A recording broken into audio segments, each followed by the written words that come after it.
radhiyallahu taala anhu, keteladanan keluar dari beliau, kalau anda mendengar petunjuk dari Al-Quran dan Sunnah itu baik buat kita, segera amalkan. Jangan tunda. Sahabat Nabi cepat mengamalkan. Anda bukan sahabat Nabi, kenapa menunda? Apa hadisnya? Qala Rasulullah sallallahu alaihi wasallam. Satu masa Rasulullah SAW pernah bersabda, bima makna sayakunu fi akhiri ummati.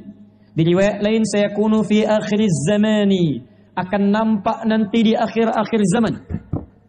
Akan nampak nanti di akhir-akhir masa umatku. Dajjaluna kadzabun. Manusia-manusia para pendusta, pengikut Dajjal. Jadi ingat baik-baik ini ya. Dalam hadis itu ada dua jenis kalimat Dajjal. Jenis pertama disebut Masih Ad-Dajjal. Masih Ad-Dajjal. Kita berdoa dalam salat, ya, dalam tahiyat yang terakhir kita ucapkan Allahumma inni a'udzubika min azabi jahannama wa min azabil qabri wa min fitnatil mahya wal mamat wa min syarri fitnatil masih ad-dajjal. Kalau disebutkan kalimat Dajjal dengan Masih, itu maknanya makhluknya, Dajjalnya. Bermata satu, tanda dekat kiamat, dan dia iblis yang paling besar yang akan muncul di akhir masa. Tapi kalau disebutkan Dajjal tanpa kalimat Masih, maka itu sebagian dari sifat-sifatnya. Apa di antaranya? Simak baik-baik. Kata Nabi, awak hati-hati, Dajjaluna kadzabun. Sifat-sifat Dajjal yaitu sering dia berdusta. Menipu dia. Dusta. Kadzab. Maaf, ada kadzib, ada kadzab. Itu berbeza. Ingat baik-baik ya, ada kadzib, ada kadzab, itu berbeza. Kalau kadzib itu sekali berdusta, sekali saja, dan itu pun sudah salah. Ya. Saya pernah dusta, Ustaz, sekali saja, itu salah. Ya dosa pula sama. Ya. Awas, kalau dia berkali-kali berdusta, maka berubah kalimatnya dari kadzib jadi sighah mubalaghah, superlatif. Jadi kadzab, kadzab. Kata Nabi, di akhir masa ini akan ada nanti orang yang punya sifat-sifat Dajjal, yaitu terbiasa dia berdusta. Bukan sekali berdusta, tapi dusta itu jadi hobi buat dia. Hobi dusta. Kalau sekali nggak dusta, nggak nyaman hidupnya. Sila perhatikan kalimat Nabi SAW. Akan tiba di akhir masa nanti, orang-orang yang kalimatnya menarik, retorikanya cantik, gelarnya pintar-pintar, tapi membawa keyakinan, membawa cakap, membawa informasi yang membuat kita bisa keheranan. Ada orang itu sekarang? Ada. Adalah pahamnya.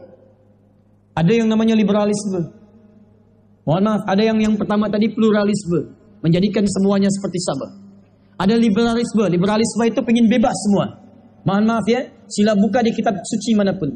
Sejak kejadian masa Nabi Lut alaihi salam, dengan dihancurkannya kaum liwat yang Bani Sodom itu, dihancurkan, dalam setiap kitab suci tertuliskan bahwa maaf, lesbian, homoseksual itu dilarang. Bahkan Rusia saja yang mempraktikkan komunisme sekarang mengesahkan undang-undang di pemerintahan mereka yang melarang homoseksual, lesbian. Itu dilarang di Rusia. Sekarang coba lihat. Tiba-tiba ada orang di akhir masa mengatakan kalimat-kalimat yang luar biasa. Kamu homo ya? Ya, itu fitrah kamu saat dilahirkan. La quwwata illa billah. Fitrah kamu. Jangankan kita, orang dulu kalau dengar bisa ikutan kaget itu. Sila Tuhan dan Tuhan lihat di Quran. Bukankah semua makhluk diciptakan berpasangan? Sila cek Quran surah 51 ayat 49, paling kiri di pertengahan. Wa min kulli syai'in khalaqna zawjayn la'allakum tadhakkarun. Setiap makhluk selain Allah, kata Allah, saya ciptakan mereka berpasangan. Supaya manusia mengerti hanya Allah yang tak punya pasangan. Sila selain manusia, binatang itu punya pasangan. Binatang ada yang jantan, ada yang betina. Tumbuhan ada putih, ada benang sari. Ada siang, ada malam. Ada hitam, ada putih. Ada laki-laki, ada perempuan. Bahkan mohon maaf. Binatang saat diciptakan, dia dicipta dengan nafsu saja. Dia tak punya takwa. Jadi kalau binatang berbuat salah, janganlah celak binatang tu. Jangan caci binatang, karena binatang tu tak punya takwa, tak punya dia kecenderungan baik. Tuan-puan lihat kambing tak pakai baju, janganlah usil kemudian mengatakan, kok tampilnya tanpa busana? Ya memang dia tak punya takwa, dia punya nafsu. Tapi Masya Allah, sekalipun nafsunya ada, tapi insting mencari pasangannya begitu luar biasa. Silahkan tuan-puan ikat kambing tu atau sapi dekat-dekat raya nanti di Idul Adha, ikat samping masjid, tiba waktu salat, azan berkumandang, Allahu Akbar, datang syahwatnya, dia tak peduli. Karena dia tak punya takwa. Takwa itu 115 kali disebutkan dalam Al-Quran. Di antara maknanya kecenderungan untuk ibadah. Kalimat takwa pertama di Al-Baqarah ayat kedua sampai dengan ayat 5. Dzalikal kitabu la raiba fihi hudal lil muttaqin. Apa bentuk takwanya? Alladzina yu'minuna bil ghaib wa yuqimunas shalah. Di ketika tuan-puan salat itu bukti dari takwa. Wa mimma razaqnahum yunfiqun. Tuan-puan infak itu bagian dari takwa. Kambing tidak salat. Ya, kambing tidak salat. Karena kenapa? Karena kambing tidak memiliki nilai takwa. Sekalipun dia bertasbih kepada Allah Subhanahu wa taala dengan caranya. Jadi, kalau kambing tak salat, wajar, tak punya sifat takwa. Tapi sekalipun tak punya takwa, dia pandai mencari pasangannya. Sila cek, diikat samping masjid, adzan berkumandang, datang hasratnya, kambing jantan akan memburu kambing betina. Saya nak tanya pada tuan dan puan, pernah adakah kambing homo di Selangor ini? Ada sapi yang lesbi? Tak ada. Hewan pun tahu pasangannya. Karena itu tidak perlu menjadi muslim dalam tanda petik. Tidak perlu kemudian seseorang, misal, tidak harus kemudian dia menjadi muslim untuk memahami pasangannya. Saya cakap ini dalam tanda petik, kita mengajak orang masuk Islam. Tapi bukan hanya orang Islam, jadi manusia saja cukup. Jadi manusia saja cukup dengan akalnya untuk mencari pasangannya. Sila lihat. Allah ciptakan Adam dengan siapa? Dengan Hawa. Adam laki-laki, Hawa perempuan. Allah tak ciptakan Adam dengan Adam. Tak, tapi Adam dengan Hawa. Dari dua ini muncul keturunan. Jadi cukup dengan sifat kita sebagai manusia, kita bisa mencari pasangan yang terbaik. Tiba-tiba ada umat di akhir masa mengatakan LGBT itu fitrah, homoseksual itu fitrah, lesbi itu fitrah. Ini kata Quran. Pemahaman semacam ini yang akan muncul di akhir masa itu lebih berbahaya daripada godaan iblis. Bahaya. Kenapa? Ada orang digoda oleh iblis, dia musyrik.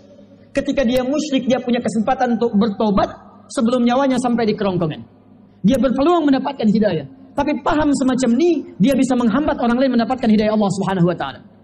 Ada non-muslim datang bertanya, saya nak masuk Islam, bagaimana caranya? Dia cakap, untuk apa masuk Islam? Semua agama itu sama. Ketika seorang yang mendapatkan hidayah, dia cegah dia mendapat hidayah. Semua agama sama, tak perlu masuk Islam.